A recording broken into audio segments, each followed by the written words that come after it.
Good morning, class. I think recess is about to end.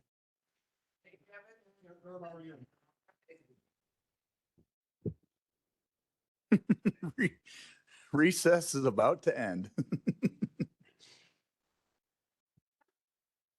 We may have a quorum.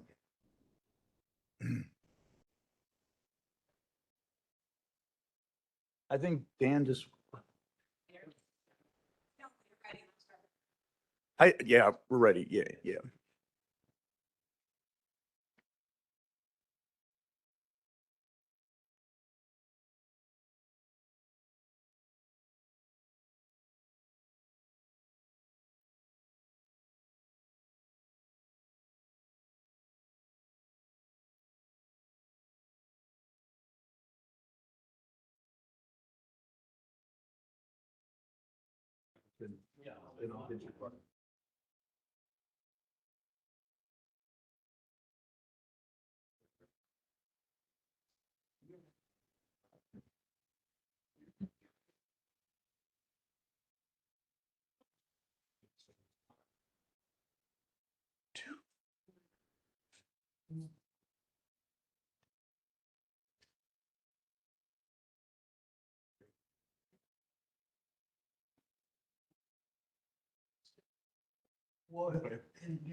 We may have 12.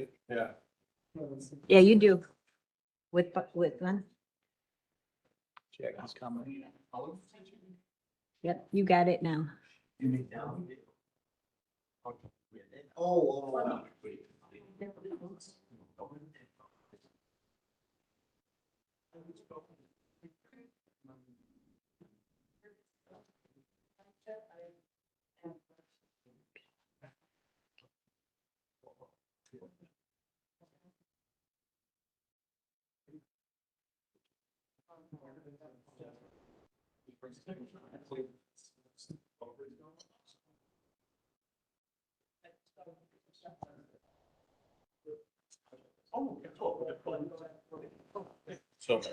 So we're good. We got it. All right. Good morning, everyone. Quite the attendance today. Thank you. I'd like to call the committee meeting, Will County Board Committee, the whole meeting to order at 9:06 a.m. And our first presenter, Mr. Mayor Noak, would you like to lead us in the pledge this morning from the back?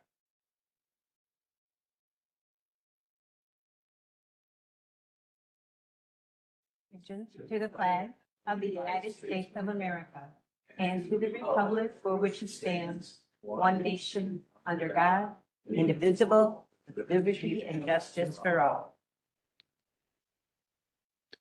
Thank you, sir. Can we have a roll call?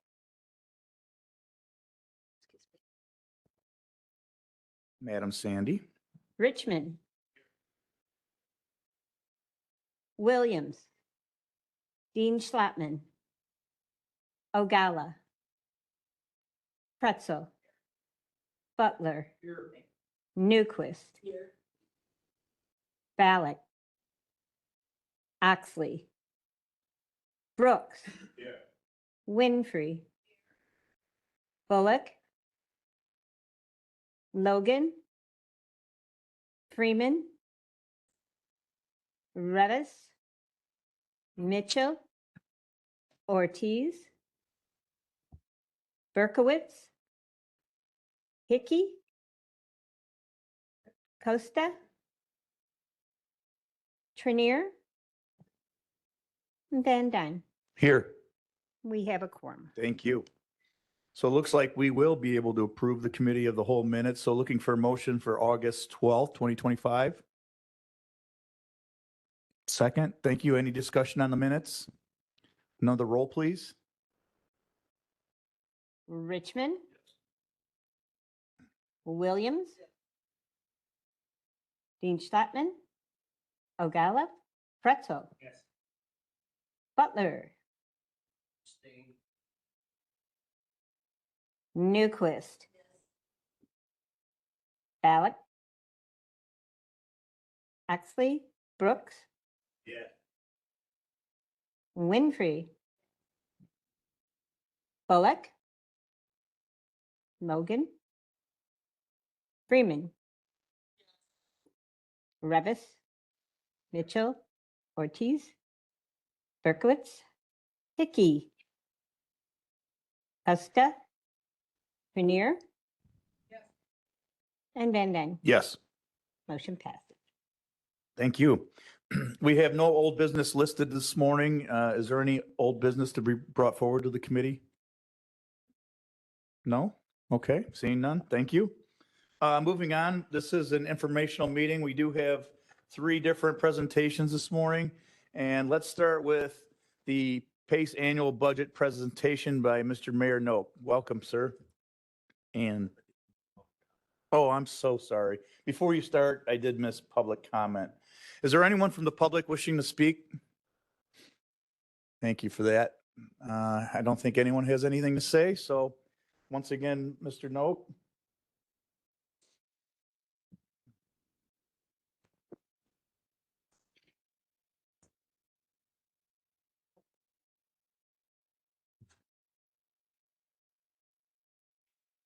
Very good. And I also want to acknowledge I have Beth Gonzalez with us here today as well. Welcome. Let me also again thank the chair and the members of the board, Will County Board, that are here with us today. Again, I am Mayor John Noak. I am the representative of the PACE Board of Directors for Will County.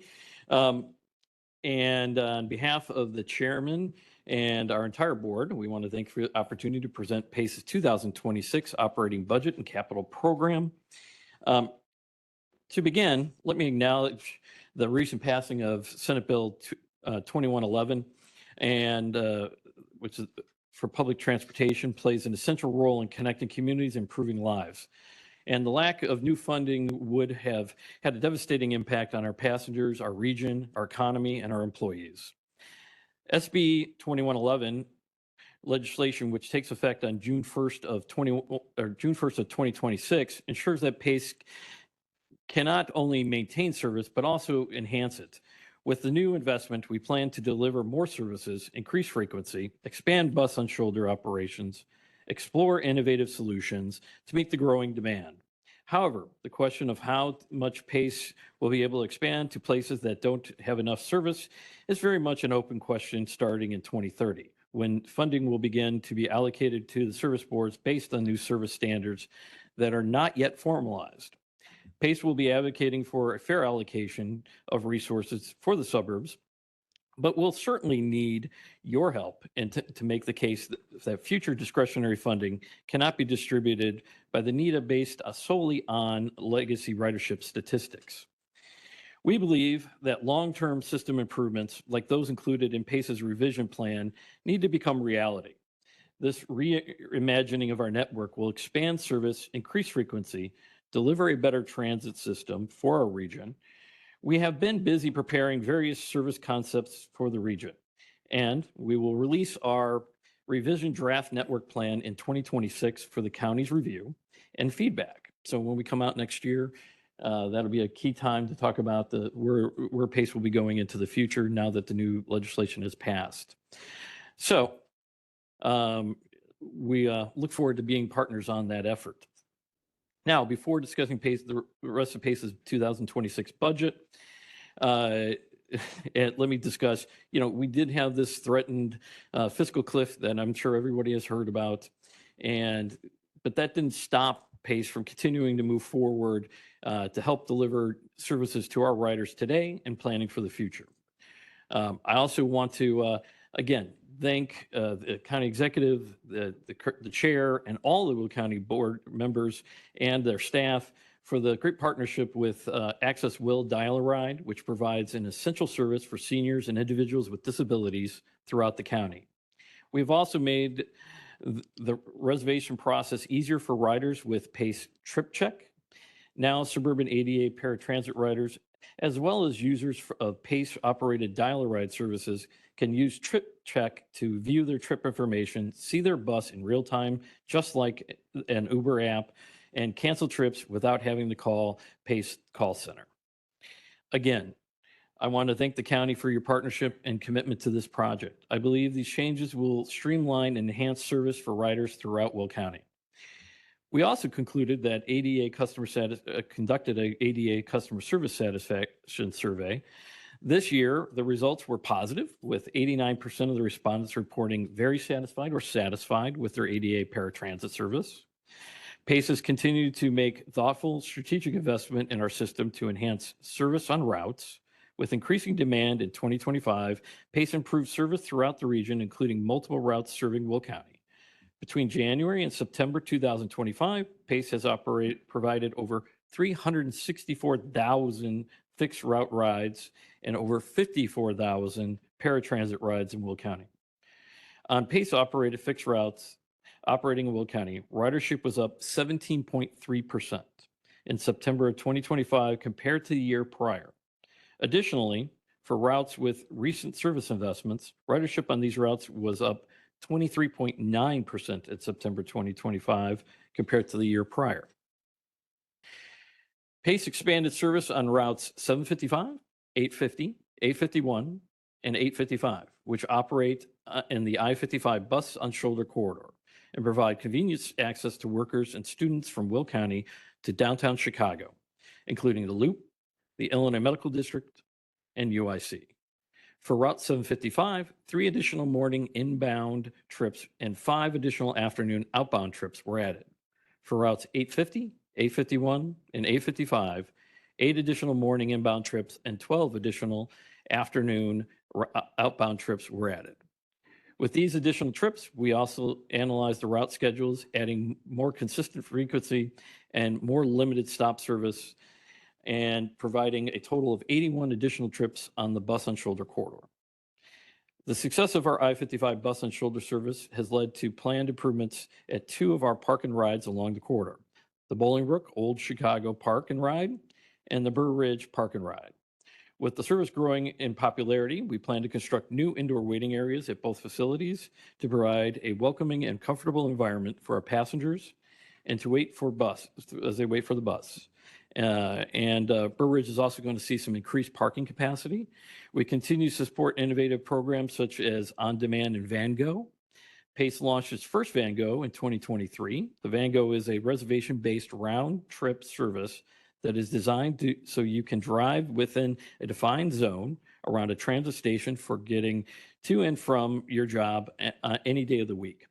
I'm proud to report the program continues to grow. Just last week, we celebrated the launch of our newest VanGo in Joliet, which now offers last-minute service for commuters wanting to connect to the many employment destinations around the Joliet Transit Center, such as Centerpoint and other areas.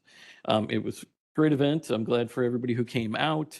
The executive was out there. Many of the county staff were out as well. So we appreciate that continued partnership and also with the city of Joliet. PACE takes pride in our community partners and engage efforts. We continue to engage in many different local events throughout Will County throughout the year.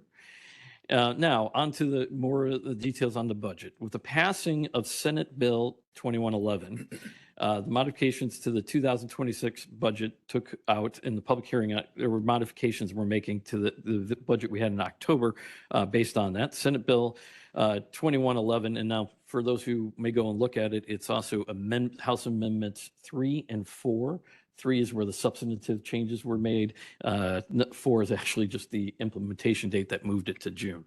It's kind of funny that the implementation date came after the rest of the changes, but yeah, you catch a lot of things when you're changing things at the last hour. So, that bill is expected to provide $1.2 billion in new operating funds for our region. While this is a transformational level of funding, it will take time for the new money to flow. This is something we've been talking about. I'm sure some of the others will talk about this as well. There are various new funding streams that the legislature did. These are estimates. I always caution that new money is always an estimate, and that some of them will take more time than others before they start to flow in. The RTA has estimated that there will be an additional $564.7 million available to support service in 2026. As you know, in our region, since the RTA system was created in 1984, All the growth in people and jobs has primarily been in the suburbs, and we will continue to advocate for the resources necessary to serve that growth, including here in Will County. Of that funding, 56.7 million has been added to the regional ADA program, increasing it from 280.1 million to 336.8 million, which will allow us to operate the taxi access and ride share access programs through next year. The possible suspension of TAP and RAP programs due to funding shortfalls was a major concern voiced by PACE and other riders over the system the past 6 months. RAP was the #1 topic we heard about from our riders at the public hearings in July and October. The loss of these services would have affected riders who depend on them to get to work, medical appointments, or to live their lives. Through September, there have been approximately 15,000 RAP rides here in Will County. I am happy to report that these essential programs for ADA certified riders will continue. In fact, these programs should be looked at as finding an unmet need that PACE was ultimately able to provide. And you can see that by the comments from the public hearings from those who utilize them. PACE will see 18.9 million in additional funding to support suburban bus service, increasing the funding from 257 million to 275.9 million, which will allow us to maintain scheduled service levels and continue to make targeted service improvements throughout the region, while also planning for robust service enhancements as part of the revision process. In 2026, we'll be releasing, as I said, indicated earlier, the draft revision plan for public input. And this is really, again, the key time for our communities here in Will and throughout the region to come and give us further input to work with this board and the county on how we look to implement that going forward. All fare increases that had previously been proposed have been put a hold by SB 2111 as part of the legislation. This year, we're celebrating a major milestone with our capital program. One of PACE's top priorities is to reduce our carbon footprint and improve our quality of our community's environment with Project Zero. The PACE's goal is to operate a full fleet of zero-emission vehicles by the year 2040. This year's capital program takes a positive step forward in meeting that goal. We're pushing forward on procuring hybrid and battery electric buses to further our commitment to a cleaner, more sustainable future. And we are pleased to report that PACE has just awarded an FTA discretionary grant, which is one of the largest federal grants PACE has ever received, to purchase 36 hybrid electric buses. We also received a grant to purchase an electric over-the-road coach bus, which will operate out of our division in Plainfield and use the I-55 bus and shoulder corridor. At our Fox Valley division in Aurora, we have just completed the installation of an electric bus charging station. We've also made progress in phase 1 of the Southwest Division electrification expansion project for our garage in Bridgeview. Design for our River Division electrification expansion project for our garage in Elgin continues to progress. And in April, we broke ground on electrification for the PACE North Division in Waukegan. And finally, this year, the chairman of PACE and I were proud to host members of the Illinois Senate Transportation Committee at our Heritage Division in Plainfield to highlight the investment we have made in Will County. Legislators toured the state-of-the-art facility while we showcased all the work that goes into our daily operations right here in Will County. In closing, I must once again point out that despite the new funding, all of our agency's success would not be possible without our frontline employees, our bus operators, and everyone who serves PACE day to day. We just want to acknowledge everything they do. And we were very fortunate to have some amazing employees and wonderful groups that represent those employees to work with day in and day out. PACE's mission remains unchanged: to serve our customers with safe, equitable, efficient, and reliable public transportation. And we will do more now that we have funding. On behalf of myself, the entire PACE Board of Directors, I want to thank you for your time. And Beth and I are happy to answer any questions. Fantastic. I do believe we have at least one question. Member Trenier, good morning. Good morning. Thank you, Mr.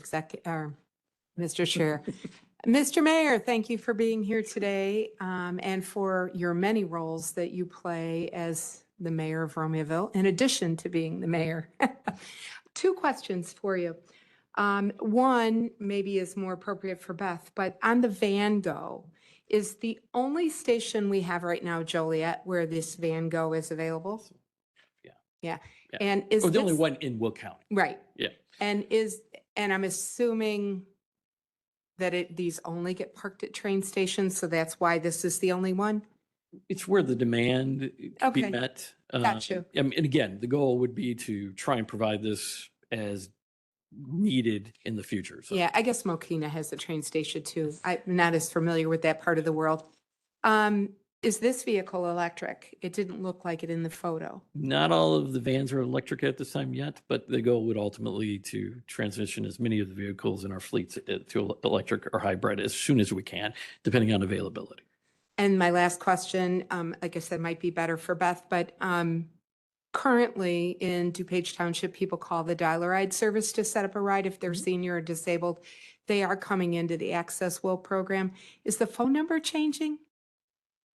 So they'll still dial the same 1-800 number and somehow they get routed to our mobility manager, or does it still stay with Pace? I don't really understand that part. My understanding, and I think there's going to be a paratransit committee meeting for Will County next week, but my understanding is the people that are currently registered under that DuPage program will roll into the Access Will program.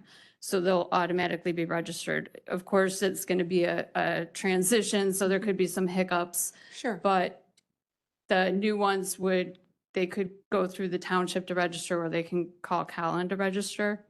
Okay, so Colin's role is more of a registry thing? Correct. The reservation phone number is the same, and it currently is the same for both DuPage Township, Access Will, Central Will, all of the Dial-A-Rides for Will County, Okay. along with ADA paratransit reservations, is all the same phone number. Okay, I don't think anybody's ever talked to us about that part of Access Will, and since it didn't include my township, I never thought to ask, so thank You you. know, I think we'll coordinate with everyone to try and make sure we get out as much information on that as possible. Okay, thank you very much.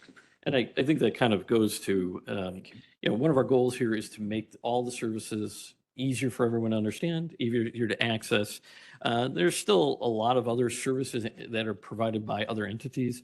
One of the things that I brought up during this entire process, leading into ultimately the legislation that was passed, is this, especially in regions like Will County or really throughout the suburbs, the amount of other secondary transportation transit activity that is happening and how we can even go even further beyond what has already been looked at as we move forward to make a much more integrated system and try and make that as best for our residents as possible. Thank you very much. Thank you. Member Bullock, good morning. Good morning. So this is the second presentation I've heard from in this committee of the whole meeting. The first time I heard you speak or we talked about PACE was my very first month. So no clue what I was listening to the very first month.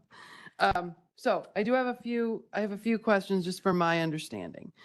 I'm going through let me just ask you this. What percentage of the budget do the fares that people pay apply to? Like what cover? Yeah. What That'll vary by service, but we can get you that breakdown. We'd be happy to provide that too. can you give me an average, like just a ballpark? I'm not going That's to also- hold you to a It's number. also changing. So current legislation required a 50% return on fare box, but there are exceptions to that. That's why I say it's quite nuanced.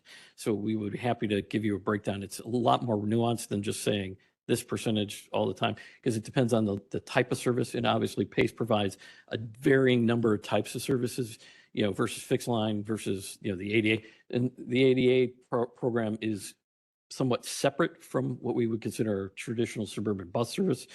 But we're happy to get you a much more detailed, but that's a highly detailed thing. And as I indicated, that has now changed. And so your questions from even that period of time will have evolved because as we start to see the implementation of the new legislation that was done in Springfield, some of this is also going to evolve. So the return on fare box ratio was changed in the legislation. We still have to see how this all works out. As I caution everyone that while we may have spent almost 2 years working on everything that led up ultimately to that legislation, there is a great deal amount of more additional work. There will likely be a trailer bill, or if not multiple trailer bills. And, issues like that may be the issues that come up. But the return on fare box has changed. We actually, as a region, have one of the highest returns on fare box in any of the service areas and providers throughout the country. And so the legislature thought to adapt a new system for that. A lot of discussion actually early on when the studies were being done on this. One of the considerations that I threw out was, basing return on fare backs, partially on historical access and need and, income levels and various other factors as well. And then also the establishment of a new service. They have gone to a new thing, but we'll still have to see how that ultimately gets rolled out. And if there's any adjustments to that in any future trailer bills, but we'll be happy to get you a finely detailed list of that if desire. And if you've got specifics, please let Beth know. We'll be happy to get that to you. Okay, so the bill that was passed is a never-ending bill? Does it have a sunset? Does this tax continue forever? What's the parameters of that bill as far as length of time? Bills forever. It's forever. Go into effect next summer. So, okay. Okay, so then the hard question is this. What are your plans to prevent this situation from ever occurring again? To where you need, because everybody got ARPA money. Okay, fine. Everybody got it, but started using it as part of their real budget, like not for, capital things or, started to use it to run the business. Like that's how the business ran, was because it got the ARPA funds. And then the ARPA funds dry up and then everybody's going, oh my gosh, we don't have the money to do this anymore.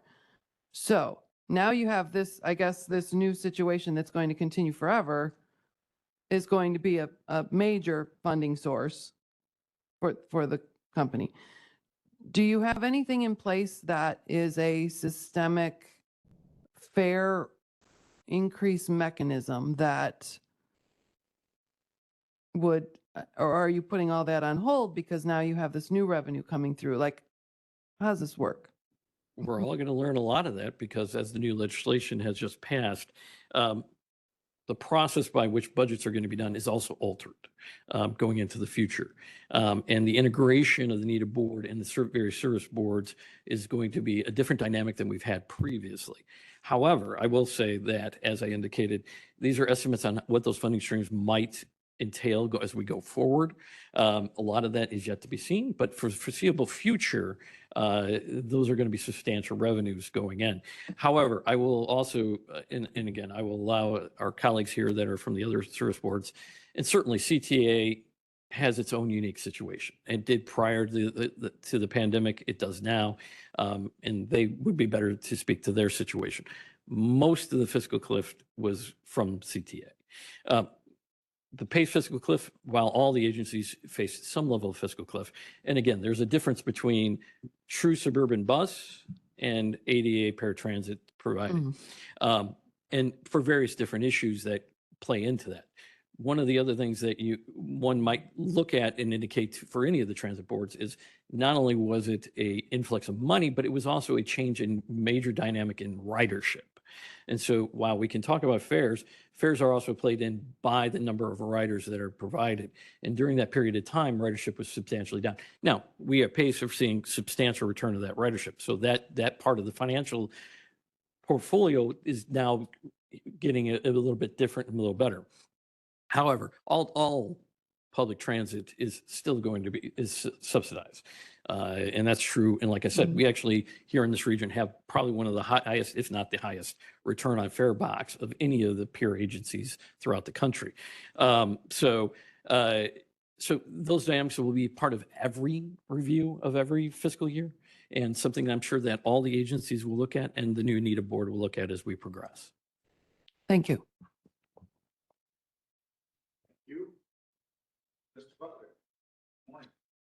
Morning.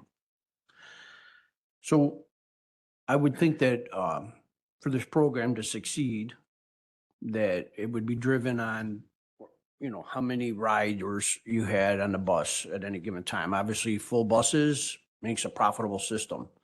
Empty buses is a drain, especially when you're dependent on the tax dollars to cover all your costs. So why did we make such a big jump now? Why aren't we just slowly trying to, build our ridership based on actual, or expand our coverage based on actual ridership?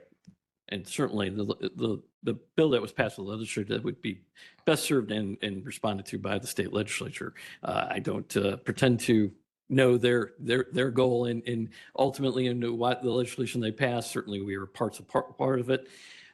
However, I will indicate that our revision program, which we'll be here next year to talk to you about, is a hybrid of many of these aspects. And it does talk about ridership and then also expansion. As we continue, especially in a county like this, where we continue to grow, you have to balance the access to that service with the growth that's coming, but also concentrating on areas where you already have established service and you can retain the riders. So the approach that PACE put together with the revision looks at a combination of those things, and that is part of the process that we'll be coming to you next year about. And we really seek your input on that as we go forward. So, thank you. So, most of the people that I represent are from, eastern and southern Will County. And this funding that we've come up with, the state has come up with, has kind of spread out an equal burden on all of the collar counties. And I just want to know, how is the service to people, say, like in University Park, who need to get to the hospital in Cook County? Like, are there going to be more routes made for them, or is it going to be based on ridership? And as I indicated, PACE went through a process of creating a system to go forward on a revision. A lot of that was held on hold as this legislation was debated. So as we come forward with you next year, we look for you to be that partner in looking at where those services are most needed. And that's part of the process that we'll be bringing to you next year. So we got the money, we still got to figure it out. We got the money. And again, even the revenue on that was decided, in the last few days of the state, legislators, while they were in session, in the veto session. So even today, RTA, I'm sure, and all of our agencies have looked at a lot of this, but as I indicated, there may still yet, and there seems to be an indication. In fact, even the governor hasn't even signed the bill yet. So we're still awaiting the governor's signature. And like I said, it seems clear that there's probably going to be at least one trailer bill. So there may still yet change a little bit. There may be some tweaking. So we'll have to see what that evolves. But we're anticipating coming to this board next year, and we hope to be partners in looking at where those services might be needed within the county next year. All right, thank you. Thank you, Mr. Butler. Ms. Berkowitz, good morning. Good morning. Thank you for being here this morning. Certainly. Is there any anticipation in the future, or possibly on a yearly basis, that you would increase the tax rate in this bill? We do not have the authority. That's the state legislature that has the authority to increase the tax rate. But if you find And your depending on which tax rate you're expenses talking are, about, I mean, there are multiple vehicles that the state legislature chose to use. but if you find your expenses or the budget is still underfunded, is there the possibility that you would go forward to our legislators and then ask? That would be a for- decision for the legislature, and it would be cumulative over all agencies. As a reminder too, PACE had the longest period of time for the fiscal cliff. In fact, our budget for Suburban Bus could have withheld quite additional period of time. So in that respect, from the PACE perspective, we always had additional time because of the amount of fiscal management we place on it and the amount of care we put toward toward what we do. Not to say that there aren't other factors for the other agencies. I mean, that is unique to each and every agency. And they all have different unique hurdles that they must face. So I will allow them to discuss that for their particular agency. Okay, thank you. And one last question regarding the Van Gogh program. I love the concept. I think for community groups, seniors and other types of groups, I think this is a great concept. My only concern is the $5 fee per day, it says a day, $5 a day round trip. How did they determine $5? Kind of a detailed thing that the staff, our professional staff worked on. We're happy to get you a breakdown on that.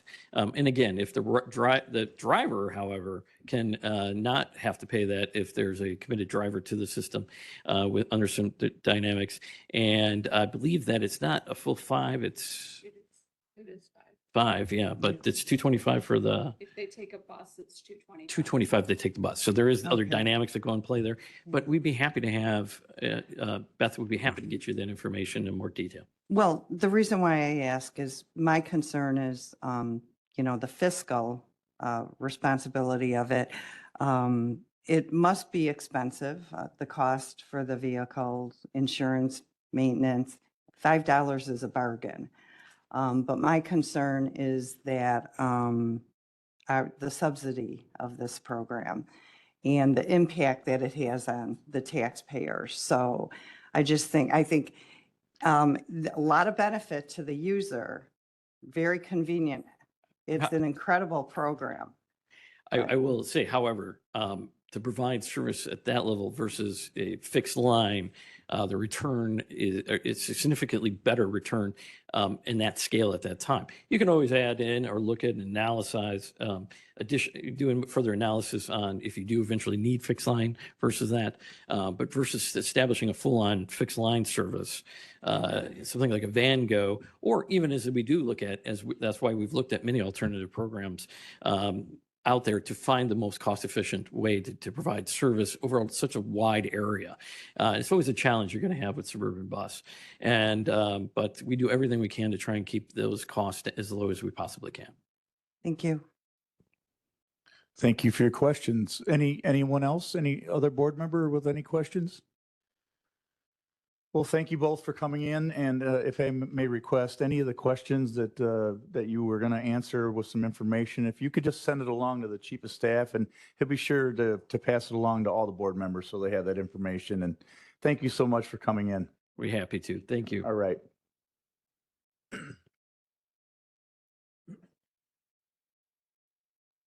Okay, moving on to our agenda. Number 2, the Metra Annual Budget Presentation by Mr. John Morris, the Chief Financial Officer, and crew.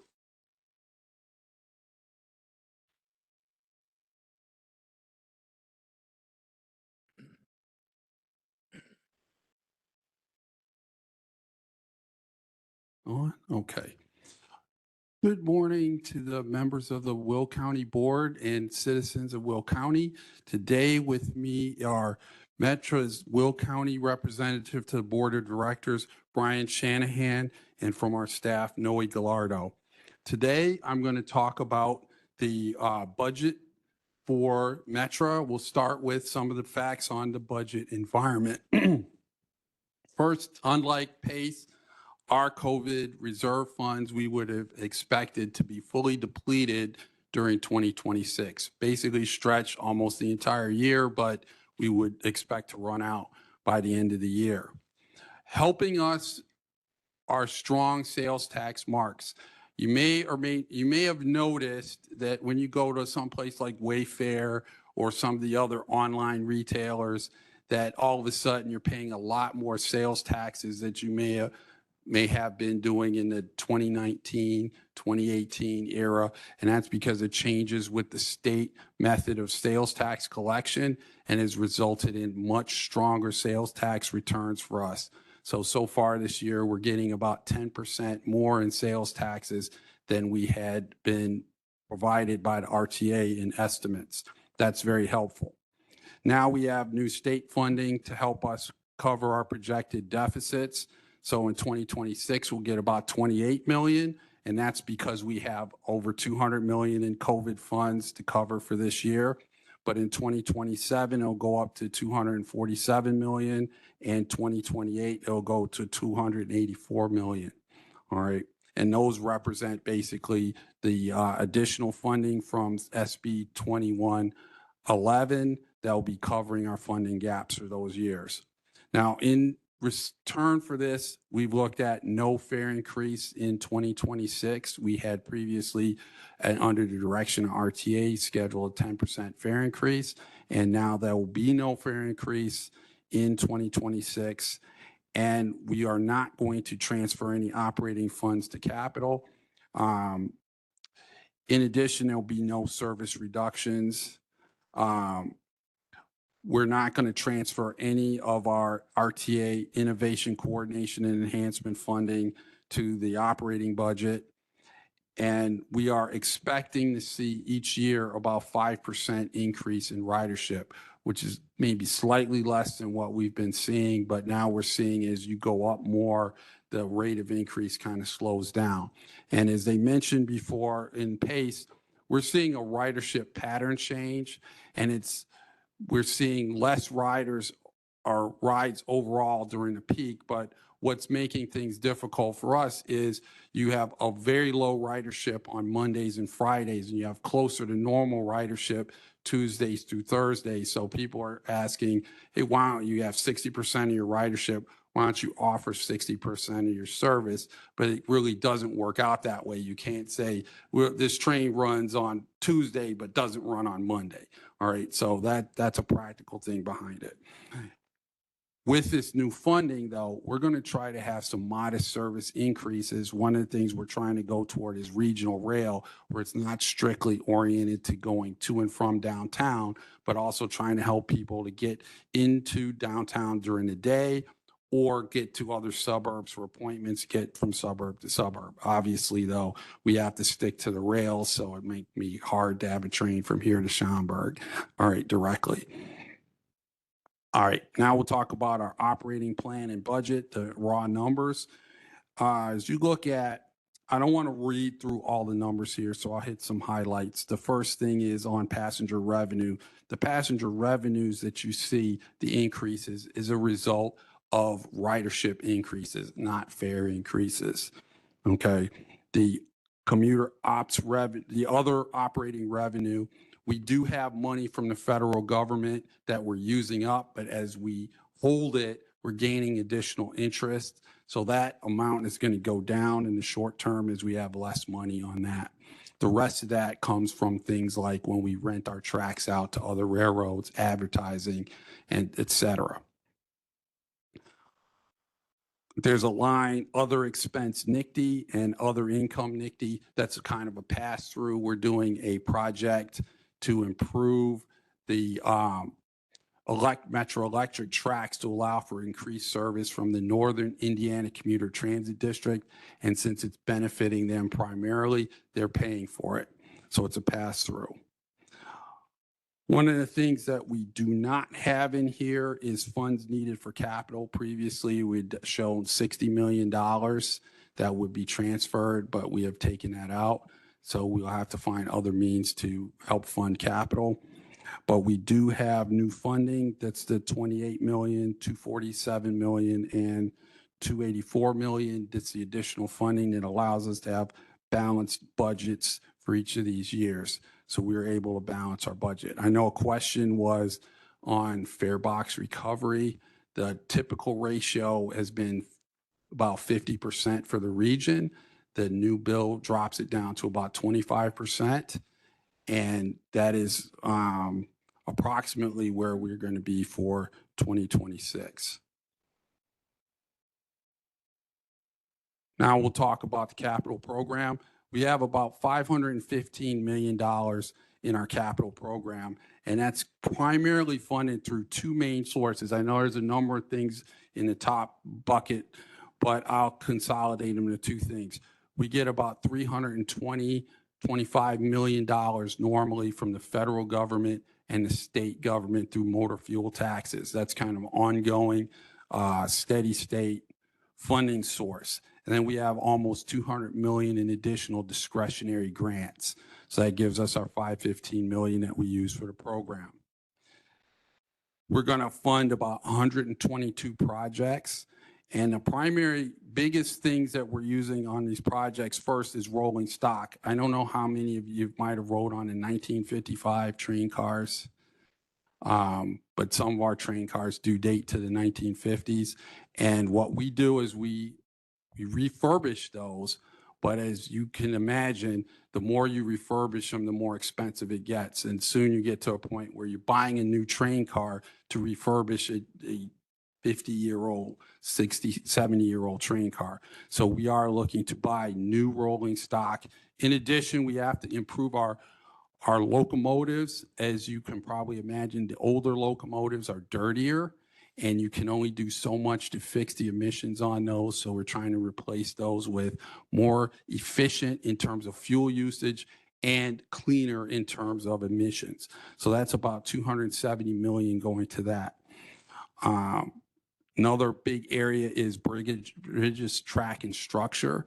And this is essentially the maintenance, the ongoing maintenance to keep the tracks and structures in condition for us to run the service across it. Another big area, two other big areas I'll talk about are signal, electrical, and communications. As you can imagine, safety and signaling are very important on the railroad. So this is a maintenance for that. And then we have stations and parking, which I know is near and dear to our ridership, is improvements to the stations, primarily things like making them ADA compatible and also making sure things like the roofs are fixed and things like that. Go to the next slide. We'll talk really briefly. Don't want to get into an eye chart here, but again, you see over a 5-year period, we're looking to get about $1.6.5 billion in funding, and from basically the federal government, and then another almost $500 million from state and RTA sources. Gives us about $2.1 billion for a 5-year program. Go to the next slide. And you can see where this money is going. About half of that is going to rolling stock. And I must tell you, looking at the bills, railroad cars, locomotives, very expensive. But if you're a rider, you'll appreciate when the new cars come into place. Bridges, track, and structure is another area, over 300 million. And again, this is really not building new bridges so much as keeping this structure and things maintained that we have. Another area is station and parking, 326 million. All total, again, $2.1 billion in capital program. We'll highlight some of the biggest projects that we're spending the most money on, over 50 million. And that is, again, new rail cars. We're building new rail cars in New York State from Alstom. They'll be very nice bi-level cars. One of the changes will be there'll be 2 entrances on each car rather than the single entrance that you see right now. That'll help improve boarding and also improve the ability for people with mobility challenges to get on board the cars. We're going to purchase some zero-emission train sets. That's the lower picture. And these are from Statler, which is a Swiss company, but they'll be made in Utah. So they're working to try to deliver those cars for the 2027 timeframe. And what's unique about these cars is they're small train sets. So there's really 2 cars, and in the middle is a battery set.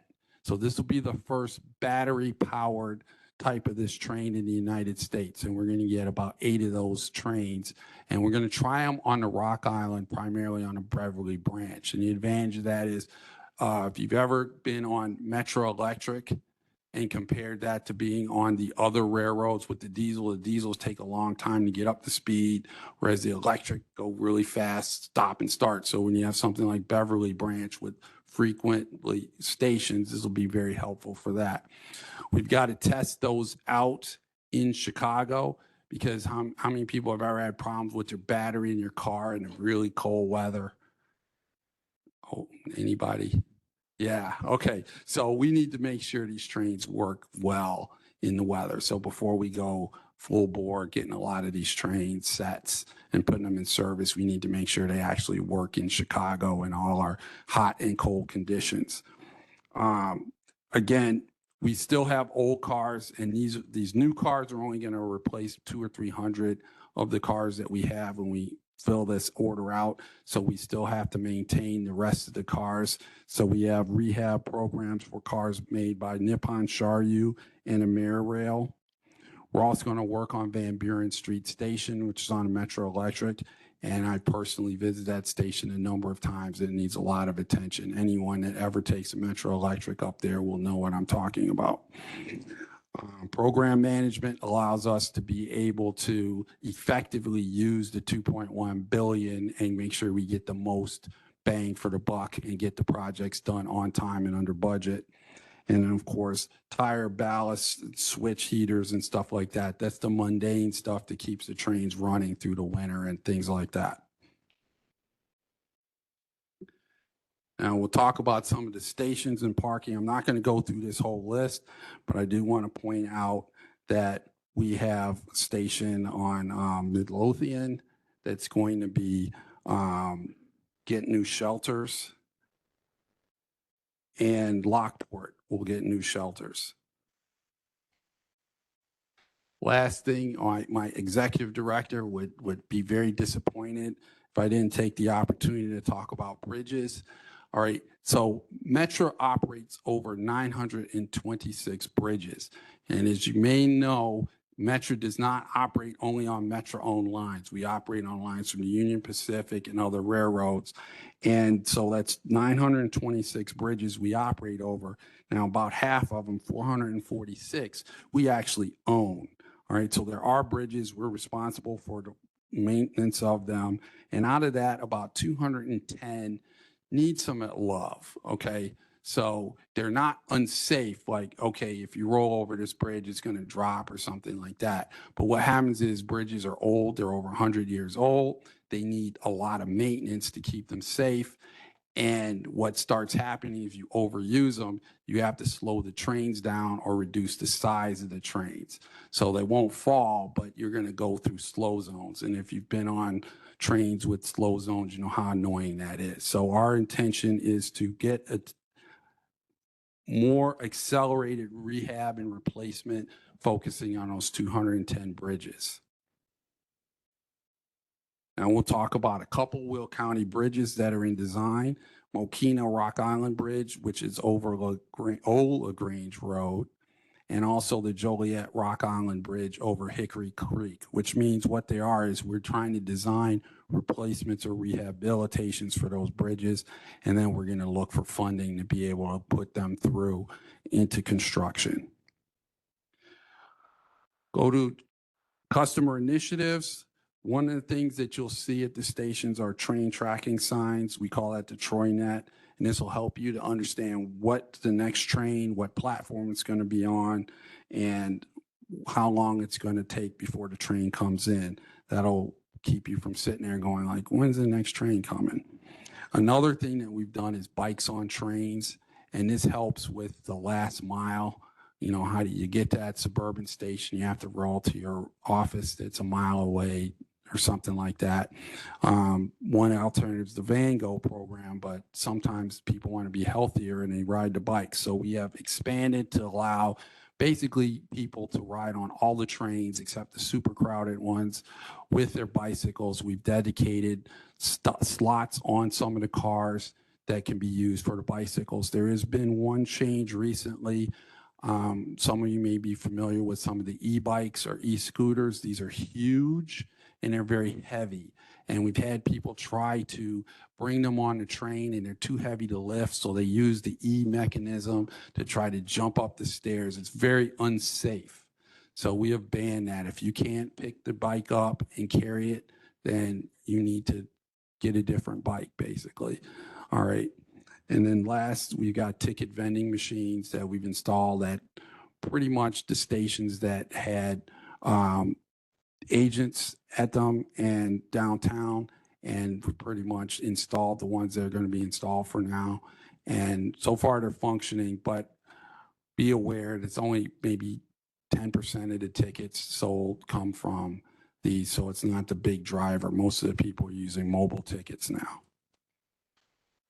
All right, now that concludes my presentation. Are there any questions that I or Brian or Noe can answer for you? Yes, I believe we have at least three, so I will start with Member Trenier. Thank you, Mr. Speaker. Thank you for your presentation. Appreciate your time here today. I was looking at this and it talked about NETA Law Enforcement Task Force recommendation, vote on implementation of sworn law enforcement officer program. Can you expand a little bit more? Maybe you said something in I zoned out. I'm suffering from a cold at the moment. So. No, I did not address that in my remarks. Okay, so as you may or may not know, Metro has its own police force because we go over 6 counties. So we have a police department that patrols only the I did not. Metro. Yeah, we I do haven't rode a Metro train in about 15, 20 years. Well, you're missing out. I know. All right, so we have our own police force and it patrols Metro trains, and you've probably not heard too much about issues on the Metro trains. And so there's an interest in the RTA at the soon-to-be NITA level to improve security, but they don't have exact answer of how they're going to do that. So they're going to put together a task force with the Cook County Sheriff's Department as the lead on that to figure out the best way to have increased security across CTA, PACE, and Metro, although Metro has its own police force. And that may involve getting some form of sworn officers that are to patrol all of NITA or patrol CTA and PACE. And that has not been determined. They haven't determined the solution to that. So the task force job is to look at what is the best way to improve security across all the service in soon-to-be NITA operational area. And could you please, what is NITA? Obviously, this is Yeah. a new alphabet soup acronym that I have not Certainly. heard before. NITA is Northern Illinois Transit Authority. It will essentially replace the RTA. So everything the RTA is will become NITA, Oh, okay? But NITA will also have expanded authorities and powers compared to the RTA. So they'll have, obviously this law enforcement component, but what other expanded powers? one example, they'll have increased power over the budgeting than compared to the RTA. They will also be responsible for setting fares and coordinating service between the service boards. They'll also have public security responsibilities So and more capital. is this another board over RTA? No, it for that replaces case? the RTA. Okay, I think this, I didn't know it had a name, but I think this is the board we heard a lot about and had concerns about, that it was basically going to be controlled by the big dog in the race, and that the collar counties really were going to lose their voice. And I don't recall hearing exactly how that representation panned out in the bill. Like, did we lose some seats and Chicago gain some? I don't think anyone lost any seats. I think the composition of the board and the RTA will come up and I think they can address it better. But my understanding is that there will be 5 seats under the governor, 5 seats under the Cook County Board Chairman, 5 seats for the city, and 5 total seats for the collar counties for 20. And they can correct me when they come up here. Yeah. And there will also be some interlock where some of the members of the NITA board will also be members of the PACE and the CTA and the Metro board. I'm just concerned that this might just create another whole layer, and that just tends to slow down progress. But I'll do some more research. Thank you. Okay, you're welcome. Thank you, Member Trenier. Member Brooks?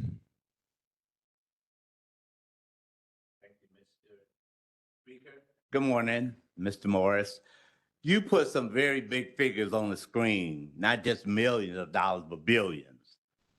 And my question is about the motor tax, the fuel tax, state and federal you mentioned. Now that electric cars begin to grow more and more on the road, are you seeing a decrease in that, and or is there a proactive plan in place if we all went out and bought mine is on layaway, but if we all went out and bought electric cars, is there a proactive plan, sir? Right now, we're not seeing declines in the motor fuel tax. So despite it seems like everybody's buying a Tesla, it's probably not reality. So we're seeing the motor fuel tax come in, and we at Metro, we won't have a plan for how to do this. It's the state that will have to figure out, probably through a mileage tax to cover the electric vehicles. And then a portion of that would go toward mass transit. And just a key point, I know people have asked about this, something to think about in terms of mass transit is you're trying to get people off the road, and you're trying to make it the easier question to take a train or take a bus rather than drive. So that's why sometimes you don't just raise all the fares, because if you raise the fares, people go, okay, I'll drive. And then the roads become congested and everybody driving gets upset. So that's the balance that we're trying to work through here. Leader Richmond, good morning. Good morning. Thank you very much, gentlemen, for coming out. I appreciate the information. It's always good. It's like the fourth one I've sat through. I did notice too, you put in there that you're expecting a 5% increase year over year in ridership, correct? Yes. Okay. And you have a lot of projects, whether it's capital, trains, improvements, things like that. If you don't hit that metric, have you prioritized what is going to be the ways you're going to spend your money? Yeah. So a couple of things. The capital is going to be separate from the ridership, because that's on a capital funding, and that's going to be based on what kind of grants that we can win, for particularly discretionary grants, and whether we can get loans or other funding from NIDA to handle that. So that'll be a separate thing. So within the operational budget, if we were not to see the ridership increase that we would have programmed in, we would look to make adjustments in the service or attenuate the increases in service that we're doing to match that. One of the realities of our agency is we're a railroad. So if we didn't run any trains, it would still be expensive, because we have the track that we have to maintain and all the infrastructure. For us, the best thing to do is run as many trains as we can and get the most use out of the fixed cost. So we will look to scale the trains as best we can to the ridership increase. And that's going to largely be determined by return to office patterns that come in place. And we don't really control that. But we have seen a number of companies say, get back in the office. And that has been helping our ridership. Good. And so next year when you come out here, then can you kind of show us also too, here's what our anticipated grants were and here's where we're at, so we understand the metric on how you're able to keep up with those capital projects? Yeah, we will continue to upgrade that slide to show the funding. So what happens every year, they look out 5 years based on the grants that we have in the funding and allocated to projects, and then lay that out. So if I didn't want to go into detail on that, but you can see how the funding lays out for the major projects over the 5 years. No, And then we constantly adjust that. I appreciate that, because one of the things that we've heard here in Illinois, not only for railroads but also on the roads, is safety of bridges. We've seen some collapses throughout the country in that, and I think that's important for our residents to know that we're looking to preserve that safety. So when they step on a train, whether they step on a bus, whether they get in their car, that they know that the roadways, the bridges are going to be safe for them. So. Yeah, and I'll emphasize, when we talk about bridge safety, we're trying to be proactive. We're not like, hey, if we don't spend this $1 billion, your bridge is going to collapse and we're going to kill a lot of people. No, we are not saying that. But what we are trying to say is, if we do not proactively address the bridges, then we're going to be faced with more and more maintenance on the bridges, and we'll have to take slow zones and restrictions because we will always keep the bridges to be safe. That is priority number one. We will not have an unsafe bridge. I appreciate that, because I'm all about preventative maintenance. So thank you. Thank you. Member Berkowitz.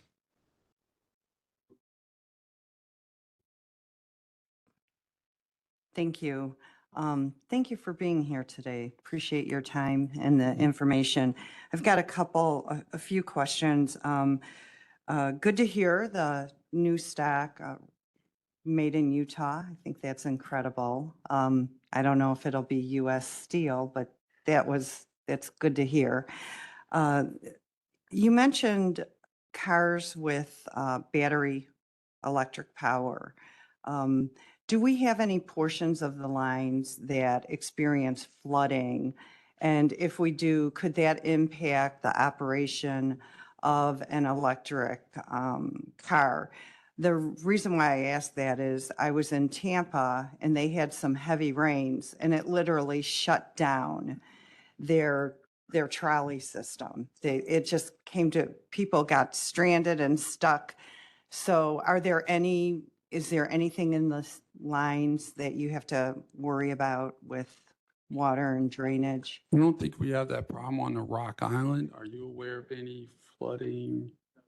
No, yeah, I don't. And so we're looking to use that on the Beverly branch of the Rock Island. Okay, And we also have electrified trains on the Metro Electric. Now, we wouldn't use these on the Metro Electric, but those use an overhead catenary. So those were 100 years ago wired that line so the trains can draw power continuously over them. That's a lot of people want us to do that for the rest of the lines. That's very expensive. So this is a way to see, can we get off the diesel without spending a huge amount of money? But the key is, can the batteries work or our entire trip? But I don't anticipate on those lines that we run into a flooding problem that might affect that train. okay. I just know No, these are on regular rail tracks. And okay. as you know, on much of our stuff, we have higher grade, like through the city, and then it's grade level. We don't really have below grade on our lines. Okay, good to hear. Then you were talking about the e-bikes and everything. Do you have any of those big cargo, or I think we call them gear cars, that are on our lines? And the reason why I ask is several times I've taken the Metra to New Mexico to go to Philmont Scout Ranch. One of my fondest memories, great time, great adventure. But with all the gear we had and everything, they had that big open car where you could literally step into it off of the platform. You were separated from the passenger cars, but it was a great place to put any equipment you might be taking back or even gear. So I don't know if maybe you could implement that on some of these, especially the lines outside the city area where you see a lot of people using those types of vehicles. Yeah, so I think you're talking about intercity rail service, which we right now don't do. So you're probably riding on Amtrak. Yeah, it could have been. If it's going It out was of the state Amtrak. of Illinois, Do you have the ability to do that? we could do it, but I think the key is if you take a train to put equipment in, you're taking a train that passengers would ride on. So what we do have is we do have on board the trains, we have a couple different kinds of cars that allow to have slots for e-bikes and scooters that are in there where you would have some of the handicap slots where wheelchairs could go on board. So they could either do wheelchairs or they could do the bikes. And there's maybe 5 or 6 in a car in these cars. Yeah. So the priority obviously is going to be people with wheelchairs, but normally we have capacity for people with bikes. And some of the trains, I think there's a bike car 1.0, which is an older car that's many more slots than that. But we don't have like a baggage car because we're commuter service pretty much. I know one of the challenges as a commuter, and I love the Metra, but one of the challenges is getting on and off quickly and easily when somebody gets on board with a wheelchair or possibly in the future an electronic bike. So I like the fact that you're bringing in cars with 2 exits and entrances. I would suggest, being a commuter frequently, limit that to those cars that have that dual access, and possibly have those commuters that have that equipment use one specific entrance, and then keep that second entrance open for people who are traveling without those vehicles or e-bikes equipment. I think from a safety perspective, that would also add to the comfort of your commuters. You know, I remember years upon years trying to get on and off a CTA bus and going past people that, you know, climbing over the things that they dragged up, you know, into the bus. So just a recommendation. I love the fact that you're modernizing your stock and new updated equipment. That'll really be a benefit. The other thing I wanted to mention is regarding your ridership. What I see, my station, I've got a couple stations by me, the Naperville station. Our biggest complaint is parking. We'd love to have the Plainfield facility, but we're stuck with what we have. Our ridership is great. But what I'd like to see, as a person who doesn't commute to the city regularly, it'd be great if we could have some destination routes, maybe giving us Will County residents an opportunity to go to Ravinia and enjoy the evening. I know you have to deal with your train, the tracks, the system, but if you could create those types of opportunities, I think there'd be a great demand for that. Ravinia, also Schaumburg. I mean, I have a son it's a horrible commute. So, No, I think those are fantastic things. To be able to get on a train in Joliet and go all the way up to Ravinia would be excellent, or to take a train and instead of going downtown, go directly to a place like Naperville, Schaumburg. Those would be great.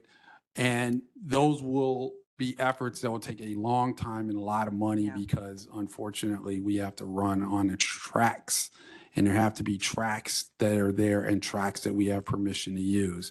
So that's probably one of the biggest limiting factors on Metra, is that we only own a couple lines, the Metro Electric, the Rock Island, and some of the Milwaukee District. And then other lines were running on other railroads, and they're freight railroads. And they go, if you run a commuter train, I can't run a freight train, and I'm making scads of money on.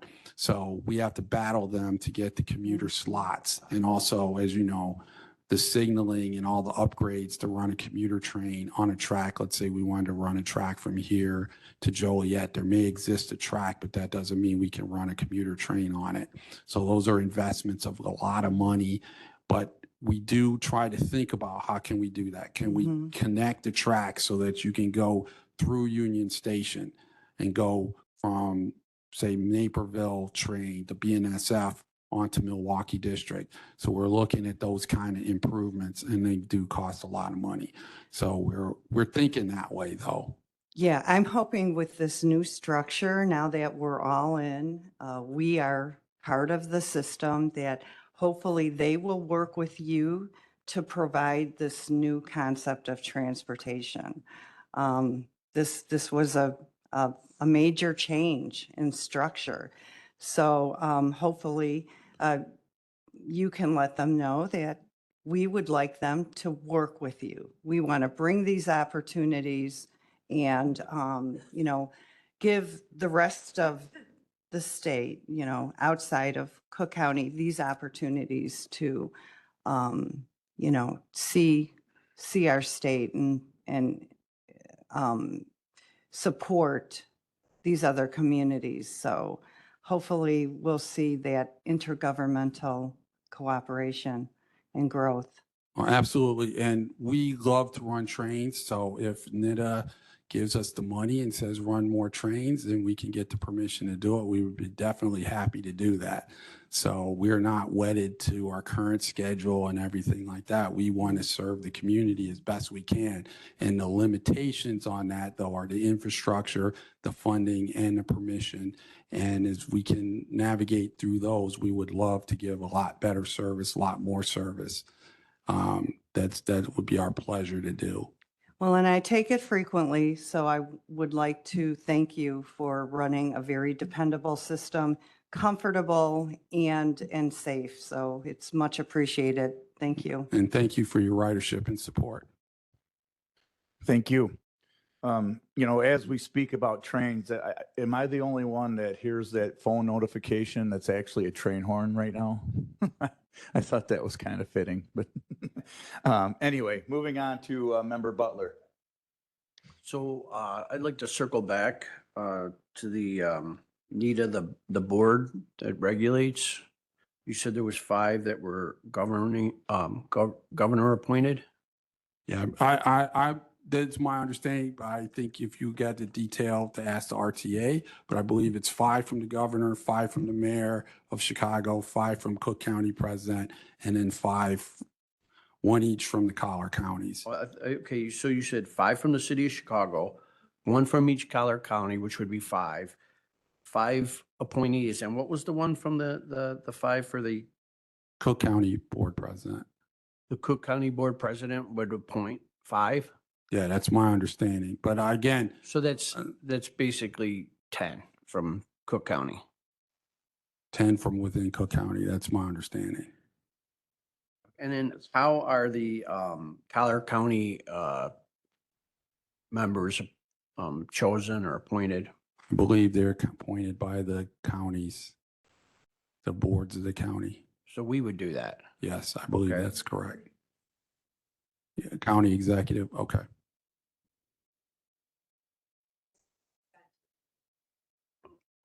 I'm Got okay. I got it. Thank you. You're welcome. And Member Bullock.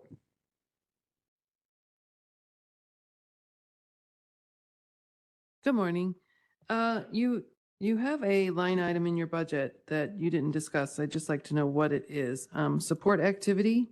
It starts out at 32.3 million, goes up a tick, and then over the next 5 years, it goes down. So I was just wondering what that is.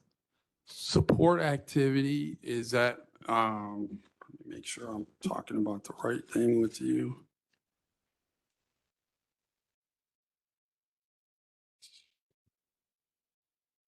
Okay, so the support activities largely are project management. When you're dealing with $2 billion worth of projects, all right, that's a lot of coordination, and we have professional management staff that we pay for out of the capital funding to manage these projects. So that's investment to make sure that the projects are brought in on time and on budget. So then is the downtick over the 5 years budgets getting, or projects finishing and not needing? Yeah, and some of that, and also transferring some of that from external project management to internal forces. Thank you. All right, any other questions? Seeing none. We speak about ridership, and it just came across to me. I do ride the Metro for time and time. And it seems like from Joliet to Chicago, when there's a professional game that goes on, especially when the teams are actually good, you see riders getting on at every station. So my question is, have you ever considered calling the owners of all the Chicago teams and seeing if they can invest in some players to make their teams actually good? They don't answer our calls. They don't answer your calls. All right, just a thought. Maybe we get some more folks on your train, but Maybe with the Bears, if they can beat the Pack next 2 weeks, Right. you might see more improvement. right. Okay, well, thank you, gentlemen, for coming in and giving your presentation, and we wish you luck in the future. Thank you. Thank you for the opportunity. All right.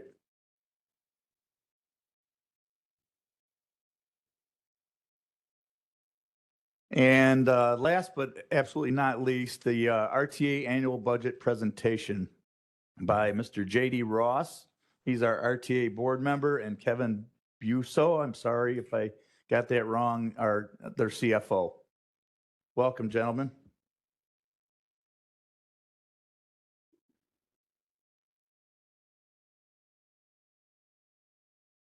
Morning, Mr. Speaker and Good morning.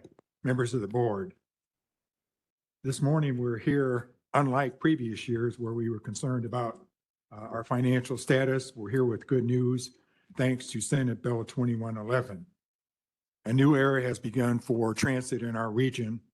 We're grateful to the legislature for taking bold action to ensure safe and reliable transit across our system at a time when other systems across the country are struggling to find their own solutions to looming and disastrous budget deficits.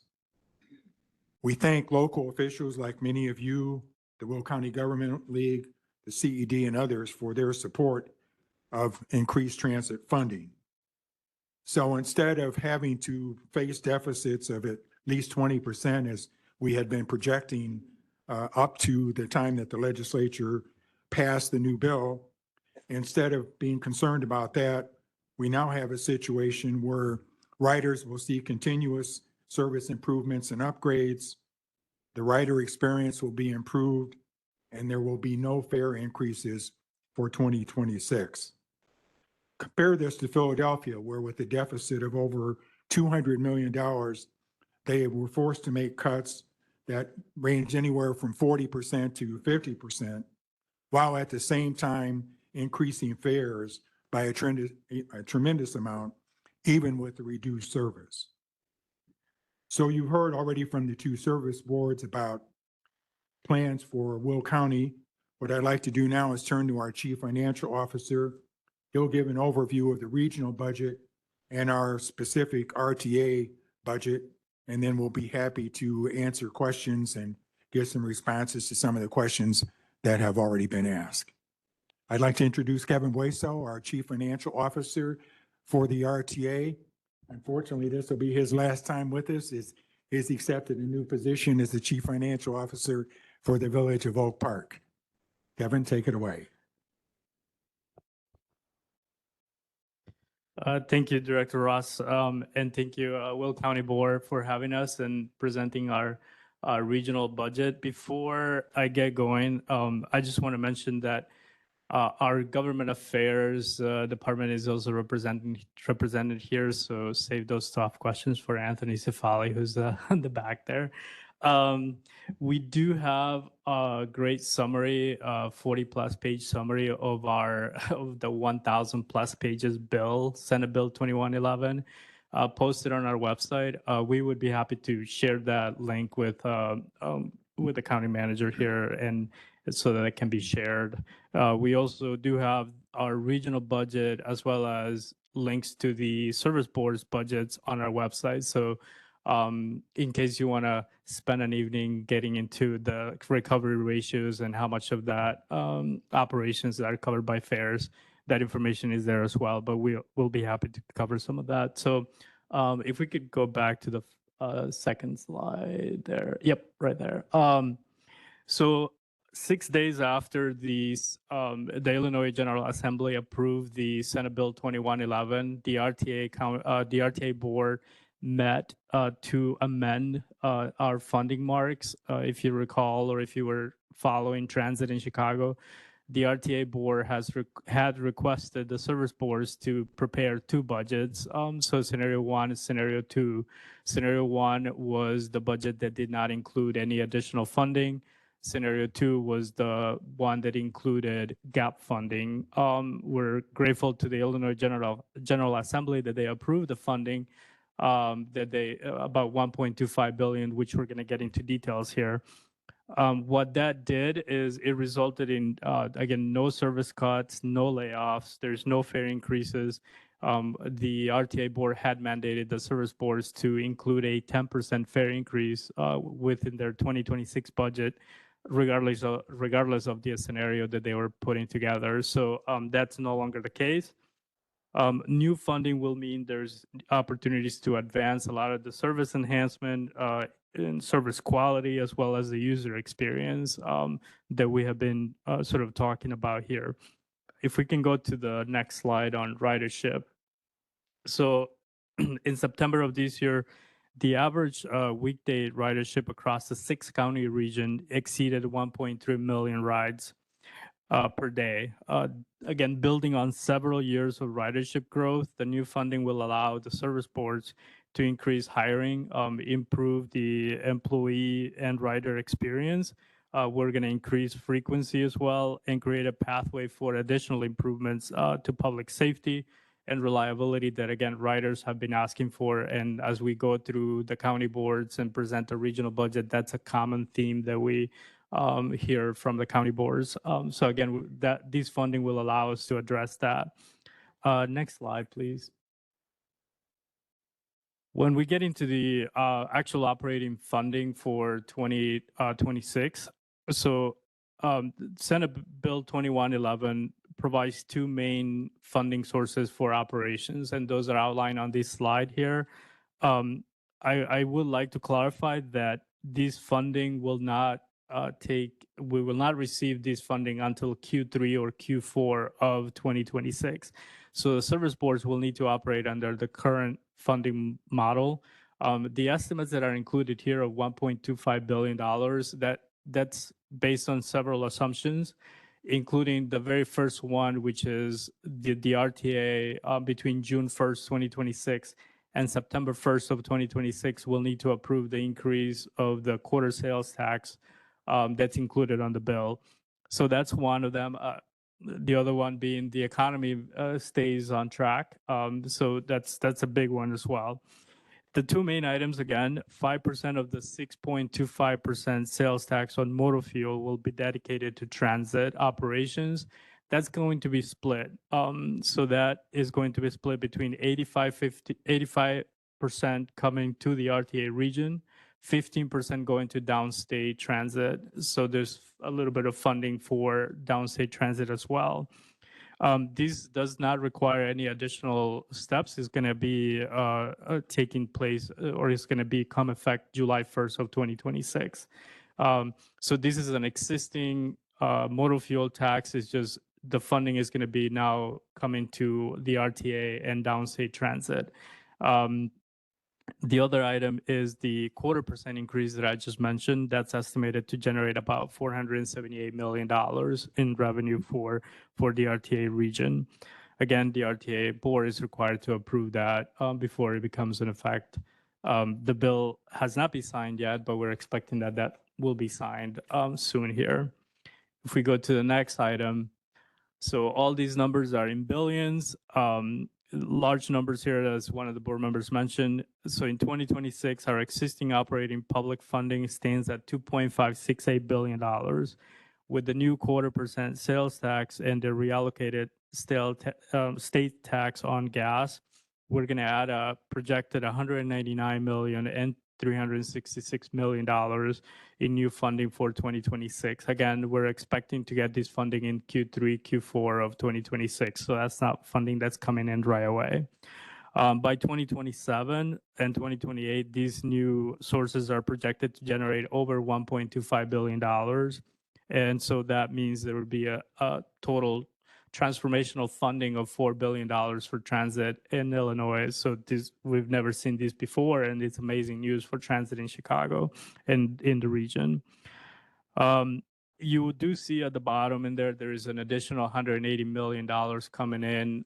This is interest on the balances on the road fund that are going to be shared for capital projects in the RTA region. So they partially addressed some of the capital needs that are out there. If we go to the next slide, as I mentioned, the RTA board had approved funding marks, and those are labeled as 2026 adopted marks here, and that total was $2.7 billion. With the additional funding that Senate Bill 2111 allocated, that's now $3.2 billion. So that's an increase of $565 million. You do see there at the bottom, the last two rows that I want to highlight. The RTA agency budget itself didn't change. That was a commitment by the RTA board that new funding will not be dedicated to the administrative side of things. Every dollar was going to go to the service boards, and this is what's happening here. So the RTA board took that action and allocated that 3.2 billion. At the bottom, there is one line item that's a projected additional funding above and beyond what the level of service that we're proposing for 2026, and that's $319.2 million. That's going to be left up to the discretion of the RTA board. And the idea behind this is that provides the flexibility for any new changes. Also, these are all projected amounts. So if the projections aren't coming in as they were originally estimated, then we have some flexibility there. Additionally, there is a lot of new responsibilities, new expenses under the new NEDA board. So we're providing that flexibility to the new NEDA board starting on September 1st. So they have the resources to implement some of these programs, including the safety and security program that now is going to be required by NEDA. So we are expecting to amend our regional budget within the first 2 or 3 quarters of 2026, depending on what's happening with the economy, with the assumptions that we took in to estimate this additional funding. So more to come on that. If we go to the next slide, there was a great question about, how much of the operating costs are covered by fares. So I'm going to try my best to summarize some of the how we're measuring that, but there is a lot of recovery. There's recovery ratio changes in Senate Bill 2111. So recovery ratio means basically how much are fares covering the the operational expenses. Prior to this bill, there was a requirement which was the highest in the U.S. of 50%. So 50% was supposed to come from fares, and then the other 50% was supposed to come from the public funding, sales tax, and the additional operating revenues that we had. Just being transparent, and if you look at the detail, and we have communicated this before, on paper, we have met that 50% recovery ratio, but that included a lot of credits. So paper credits, if you will. So for example, we included the amount of debt service that we paid as a credit to get to that 50%. What Senate Bill 2111 did was it brought it down to the reality of where we are, which is once this is all set up and done over the next 3-4 years, the recovery ratio is going to become 20% instead of the 50% that we had before. But under that 20%, there's only going to be 2 credits that are going to be allowed. And one of them is the expenses on safety and security and the expenses on debt service. So payments on interest on bonds. Those are the only 2 credits that are going to be allowed. No other credits, no. So it's pretty straightforward calculation. It's also, again, a reality of where we actually are with the recovery ratio. So I'm going to throw some percentages out there to answer the question about recovery ratio. For 2024, so again, keeping in mind that 2025 and prior, we were allowed to have a lot of credits. 2026, we're not allowed to have a lot of credits. So keep that in mind. 2024, we were at, as a region, we were at 46.9%. 2025, we were at 43%. As we're budgeting right now for 2026, we are at 21.8%. 2027 and 2028, we're meeting that credit of 25 or recovery ratio of 25%. And then if we were just, again, for argument's sake, if we were to remove a lot of those credits, we were at an average, CTA was 20%, Metro was at 22%, and PACE was at 12%.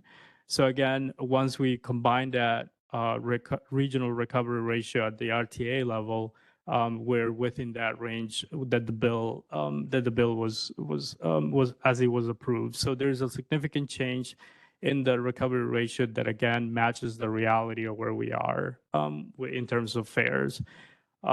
An additional item here on fare, the legislature did, the idea behind a lot of these was fair policy is now coming to the regional organization or NEDA. So for the first year, there's no fare increase. So 2026 does not include any fare increases, with the intention that 2027 and forward, the new organization will need to set a policy in terms of fare increases. One of the reasons, or one of the negative things that have happened, is that in some cases fare increases have not taken place since 2018, pre-pandemic, and a lot of things have changed since then. And of course, now there's going to be an organization at the regional level that will set that fare policy, and the idea behind that is so that we don't fall back in that situation where 9 years, say 7 to 9 years go by without any fare increases. So just again, to address that recovery ratio conversation, if we go to the next slide, I'm going to try to summarize some of these. I don't mean to overextend my welcome in here either.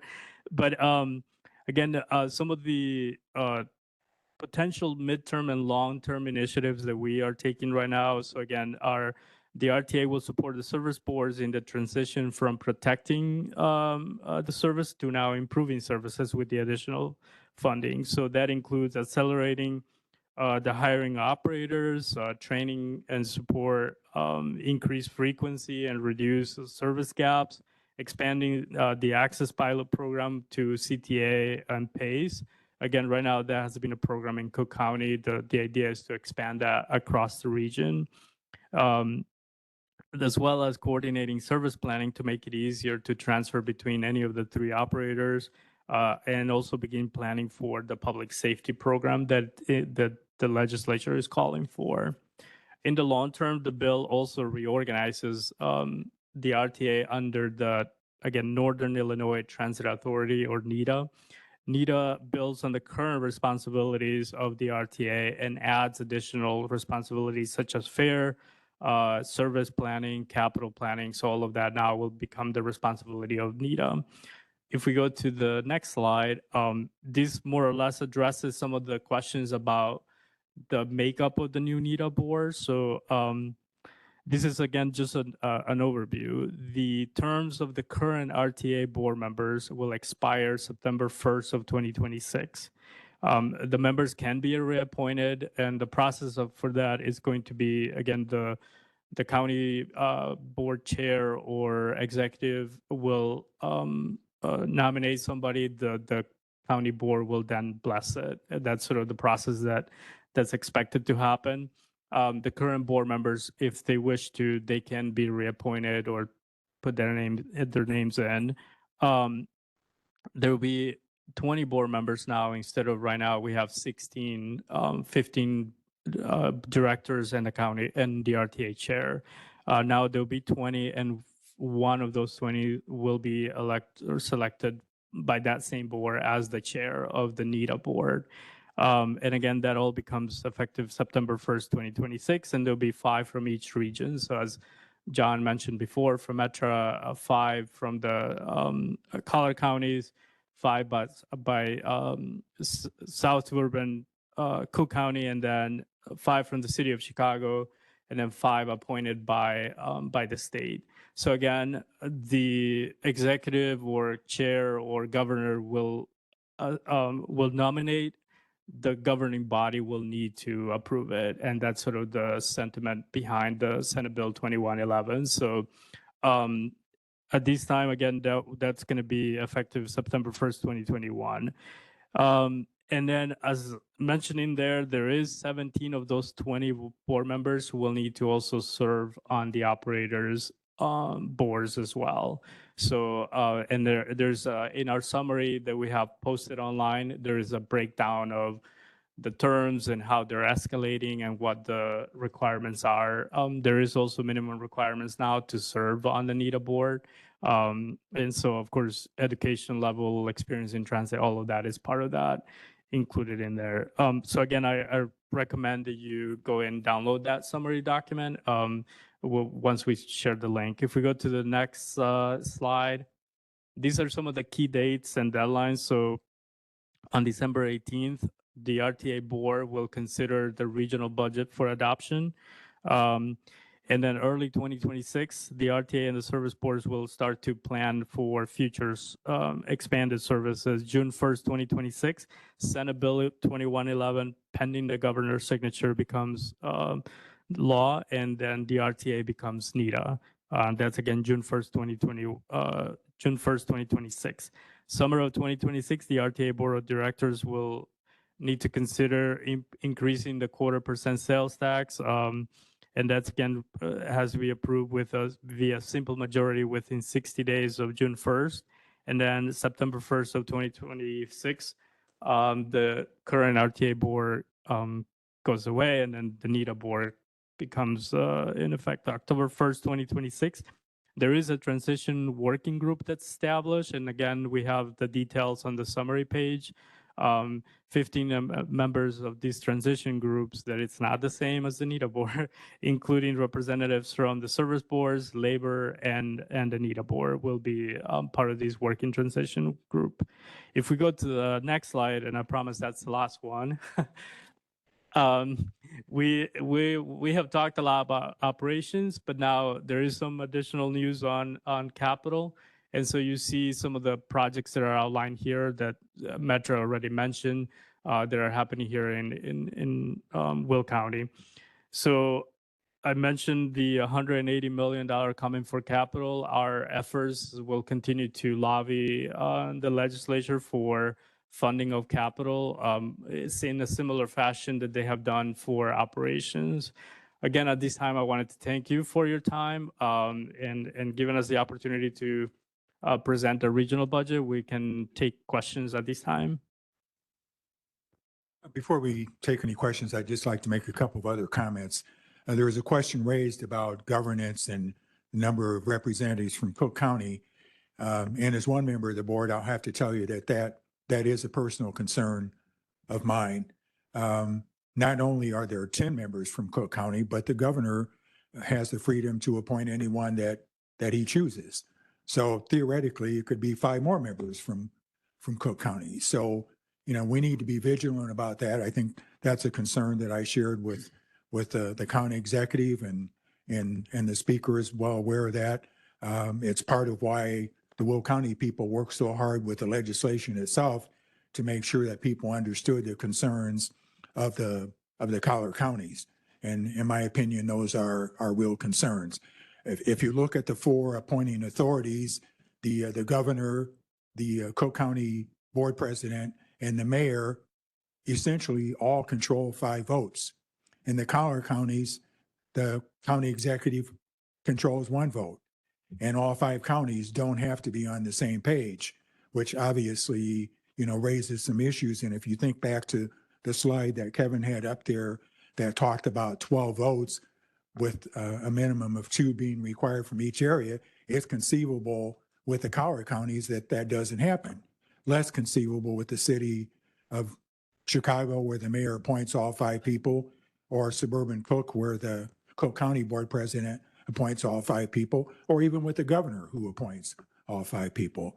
So I'm not saying that, our hair is on fire, but I am saying that it's a legitimate concern to me that we in the counties need to be concerned about. So with that, we'd be happy to take some questions. Thank you. Thanks for letting our board members know that. Mr. Balich. Yeah, I have a question where it says 5% of 6.25% of the sales tax on gas fund is going to go to funding for this stuff.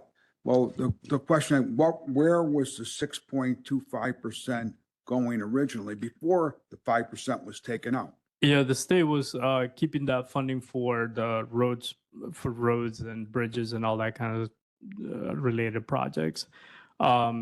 So part of these that it's not covered in here, there is additional funding coming to the tollway, I believe, or IDOT to address that, taking that funding for transit. I saw that on there, but the amount of money that's being removed from roads is really, really high.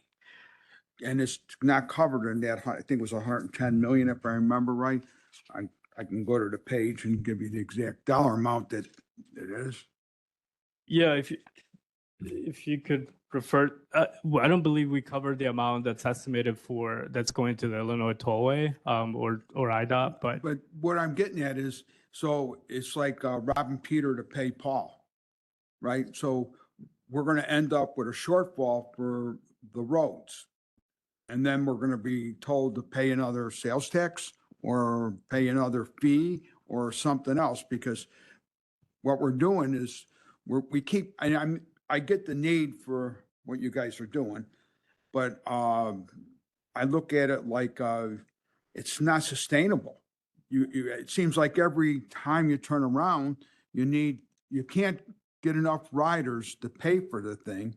And when you don't, you got to go to the people and pay taxes. So we live in Will County, we're paying taxes basically to Cook County when you really get down to it. And just like the CFO said earlier, we don't even have a voice in it really. It's almost like taxation without representation, because we only have one little vote, and that ain't even a full vote.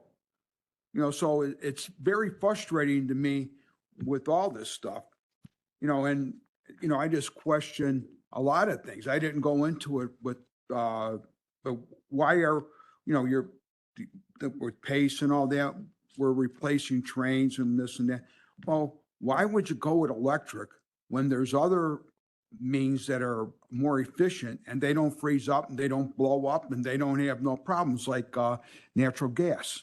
All the trucking, not all, but the bigger trucking companies are going to natural gas because it's less cost. So, and RTA and PACE and the rest of, they're going to batteries, which don't function very well in the cold. And even if they can get the things to work like that, how many Teslas blow up? You know, how many times are the batteries, it's a new technology, so to speak, but to charge the batteries, you have to have a coal plant or a nuclear plant. You know, so, I mean, it's not, you know, I just look at it as we're going in a circle and we're not really addressing the problem. And I'm not, you know, picking on you because you're doing the best you can. And that's what you're supposed to do. And God bless you for that. But I'm just pointing out that now we're going to have a problem with the roads. And we're probably going to have other problems because, you know, if we're going to start going into new technology, we should actually be looking at hydrogen. You know, that's a feasible technology too. You know, and it's probably less expensive and there's no byproducts that are bad from natural gas or from hydrogen. So, I mean, I'm throwing this out to you guys so you guys could think about it. Thank you. thank you. No, I appreciate those comments. If whomever is managing the deck, if you don't mind going back to the presentation and go to page 5, please.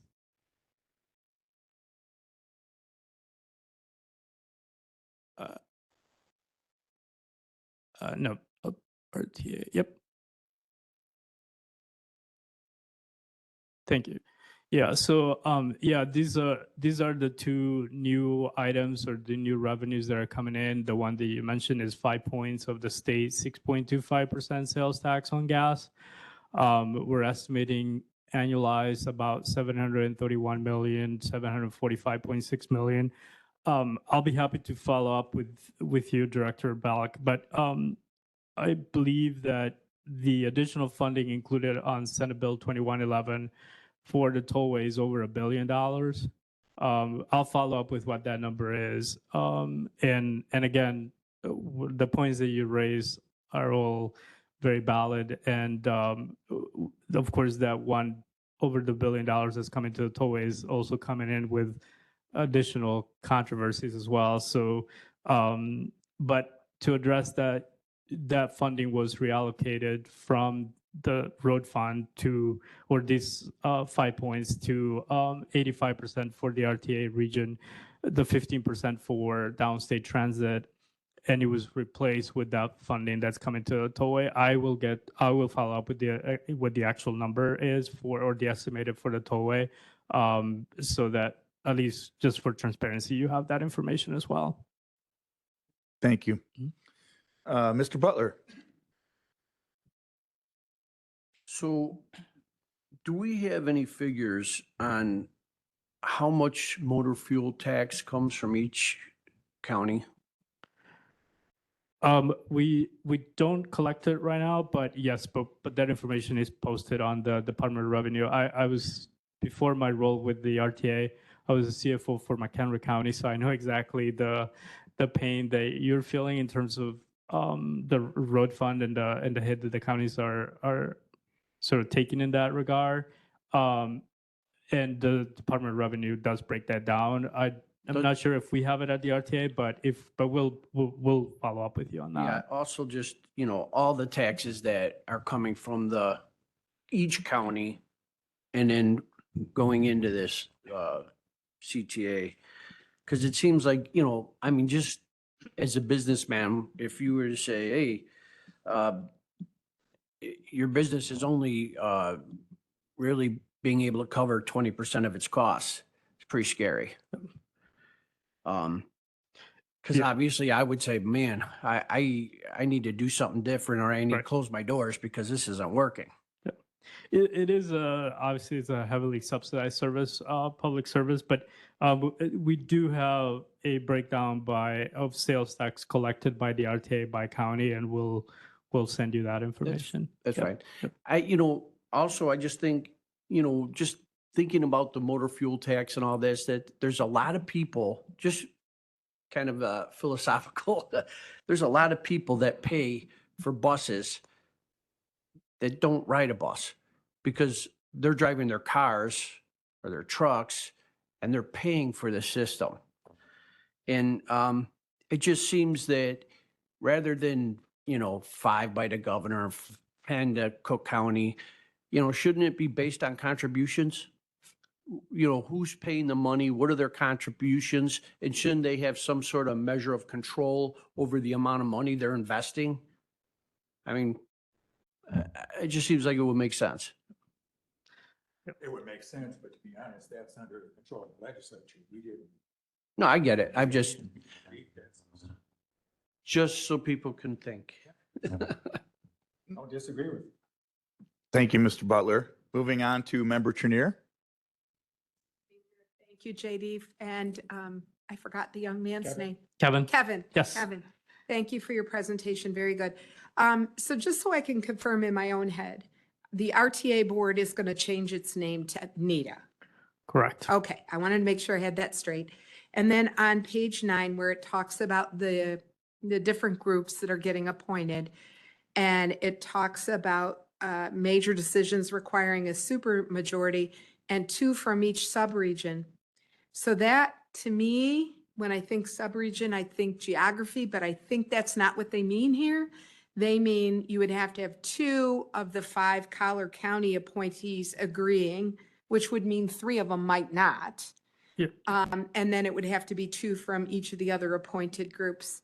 That seems a little bizarre. I agree with the idea that it would be nice if it was based on contributions to the system, but yeah, as was mentioned by the very esteemed JD Ross, we don't make the laws, we just follow them. Next question, ICE funding mentioned on page 7. What does ICE, what's that acronym? So it's Innovation, Coordination, and Enhancement. Okay. Those are projects at the discretion of the RTA board that the RTA has sort of funded as grants to the operators. Okay. And again, as the name, we're sorry for using that acronym, but It leaves a bad taste in people's it's- mind right now. yeah. So, but that's what it is. It's innovation, coordination, and enhancement projects. So And I, as much as I would love to see service based on tax paying, I am just so grateful that we have public transportation. I had the pleasure, not a great pleasure, of trying to go downtown a couple of weeks ago on a Friday night, the night that they lit the Christmas tree. OMG, thought we'd never get there. And then the traffic surrounding it, and we were just going for a show, had no idea all these other things were going on. I mean, we need more public transportation. We cannot afford to build enough roads to deal with the congestion and the traffic, not to mention maintain the roads. And so Thank goodness we have public transportation. I just wish we had more. I've traveled extensively in Europe and in Asia, actually. And public transportation is how they get around. Owning vehicles, not really an option. You really do have to rely on the public transportation. And we just never got to that capacity in this country, especially in the Midwest and the West. So thank you very much. Oh, thank you for that comment. Member Berkowitz. Thank you. Thank you for being here today. So I have a question on page 7 on the slide. It says all adjustments removed except security expense. I'd like to talk about security. Does that indicate that your budget for security has not decreased? Correct. As proposed in 2026, it hasn't. If anything, it's actually increased. There is, so the reason for that comment is there is a mandate within the Senate Bill 2111 for the new organization to gradually phase in either, and I said either because it will be up to this new board to decide whether it's going to be a full-blown police transit police force, or will it be a transit ambassador program, or will it be a mix, or will it be contracting between NEDA and the different local enforcement agencies? And so whatever that expense comes out to be, we have estimated that's between $150 to $200 million in additional expenses that will need to be covered with this funding for this new force to, again, cover the region. How that program is designed and implemented, that will be decided over the next 3 or 4 years by the new NEDA board and of course the new NEDA staff as well. And the transit and ambassadors, now define that. What is that? You've got police, and I'm assuming you have police on the CTA, you have police on the L. Are they two separate units, or do they go from one to the other? Yeah, so to clarify, right now there isn't a transit ambassador program necessarily as the other transit systems in the US use it. But a transit ambassador program it's basically a customer service person at each station, Okay. guiding people around and also monitoring what's happening. That's sort of a friendly, community-oriented service rather than enforcement. I throw that in the mix because it might be an idea, but as it is right now, that's not fully established within the RTA region. So let's focus on the user experience and public safety. That's my biggest concern. The police, do they work on both the L and the buses, or do you have two separate? So let me backtrack a little bit. So CTA, NDL, like how they manage that is basically there is an IGA, an intergovernmental agreement between the city of Chicago and CTA to provide that public safety. So there is a CTA unit within the Chicago Police Department that addresses a lot of the issues within bus or DL service in Chicago. So that's one way that's being addressed. So in addition to the IGA with the city of Chicago, there's also 2 other IGAs that CTA has, and the name escapes me of the communities that they have it with, but they do have those 2. So there's a payment from CTA to them to provide that additional security and safety. That's actually police officers from the different police units or police departments that are coming in to CTA stations or DL. Obviously, as we have heard and highlighted in the past, that hasn't been enough. And so NEDA will try to address that. On Metra, and Metra can speak more about these, they have their own Metra police force. And they actually, I've seen them in my line sometimes, Northwest. They get on the train. They are the ones who investigate things that are happening within the trains there. But that's how that's being addressed right now. All of that is coming to NETA now over the next 2 or 3 years, where NETA is going to have to decide how they're going to address safety on the L, safety on buses in Chicago, safety on buses in the suburbs, and Metro as well. So this new Senate bill has now increased our level of participation. One of the biggest hurdles I see with the RTA is public safety. We've had many incidents. We don't need to, bring them out and name them again. We know what has happened, unfortunately, recently. And so I have, in the city recently, I didn't even own a car until I had my first son and my lifestyle changed. And I rode buses and L's. That was my life. Over the last couple of years, with Uber and all that ride sharing programs, I could see a change in the ridership patterns.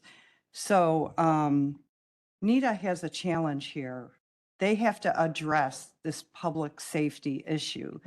And I can tell you that I chose to walk 2 miles to Union Station the last time I was in the city rather than get on the CTA. And also during the day, I do not see that same level of volume, particularly on a Friday evening when, we would be waiting 10 minutes to get on that train. The platforms are empty. So I've got a couple of suggestions, and I'd like to know if you're open to pursuing these, or if you're having this conversation. There are, in Asia, they quite often use those, the platform screen doors. Okay. I know it's expensive, but when you look at the value of one life and the cost, is there any talk about increasing the security and bringing in those types of systems on our platforms? Yeah, we're definitely always open to this kind of feedback, and there's several ways to do it. One of the direct ways that you as a board member have is talk to the person that you have appointed to the RTA board or the new NETA board, talk to them and have them bring that up at that level. The other way is we do issue quarterly surveys out there. There's our websites, we always have a request for comments or improved services as well. That's another way to do it. But as a board member, probably one of the most efficient, effective way to do it would be to talk to your appointee to that board. And now, remember, one of the benefits that I do see on this is that the same person that you have appointed to the NETA board will also have a role with the operators. So if you're speaking to your appointee, you're speaking to 2 or 3 or even the 4 boards as you do that. So I highly recommend you do that. And if you have ideas like the ones you have mentioned, experience, that you have seen in other transit systems that you like, I think now would be the time to do it as well. I'd love to have that board member reach out to the Will County Board so that we can have that dialogue. As a frequent user, and I know the system well, there are some basic concepts that we need to address to increase that public safety, the confidence and the actual safety on the platforms and in the buses. I also had a question about the NETA board. You explained the structure of the board, but I'm just wondering what the financial expenses are coming from the board, and in order to maintain the board. Is that something you could provide to us, to all of our board members? Yeah, we can send you some of the estimates that we have right now. But again, just to clarify, right now the RTA has been an agency of about $50 million, between $35 to $50 million, depending if we have a grant or not, and less than 100 employees. since the 80s, right? NETA will significantly increase the expenses to do that. And we have that estimate about $400 million now. That will be directly, that includes the police force. And again, a lot of variables there, but we will send that information out. And I'm looking specifically at the board Yep. itself, but Okay. thank you for providing that to us. Then the last question I had was on page 10, June 1st, 2026, it says RTA board votes to approve sales tax within 60 days. Is there a possibility that the sales tax that is in the current bill could be increased?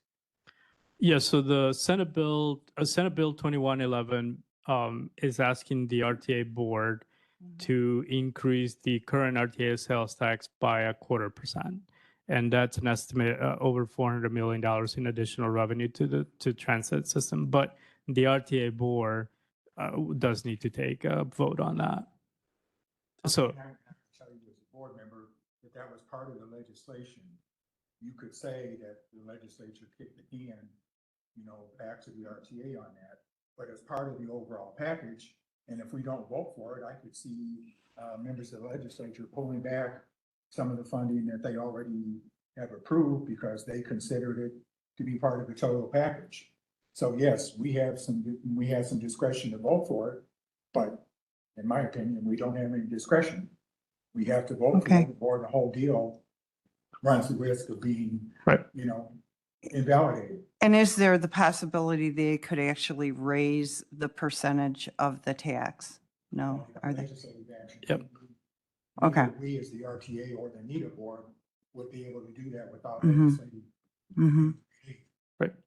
Yeah, so it's 0.25%, and that's it. Like, if we wanted to increase it by 0.5% or more than that, we would have to go back to the Illinois General Assembly for that. Thank you for your time. Really appreciate it. Before, I do want to clarify. So on the safety issues, so the two agencies that CTA has contracts with is Forest Park and Evanston.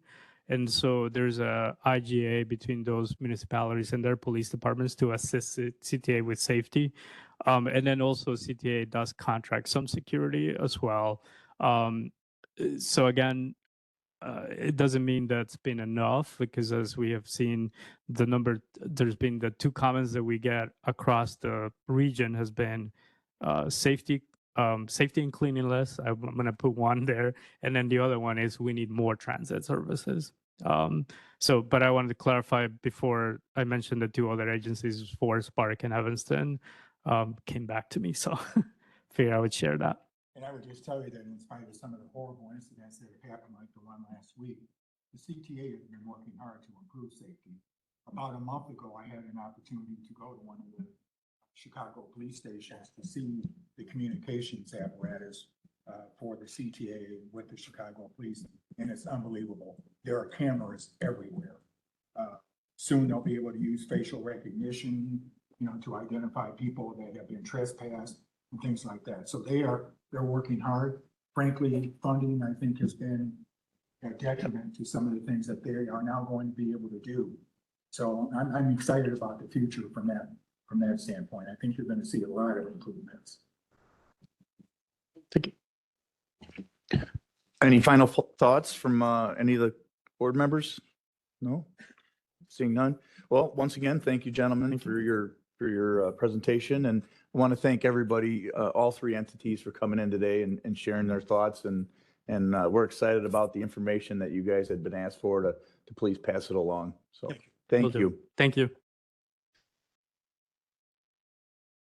Okay, we have no other new business listed here. Is there any other new business to be brought forward to the committee? Seeing none.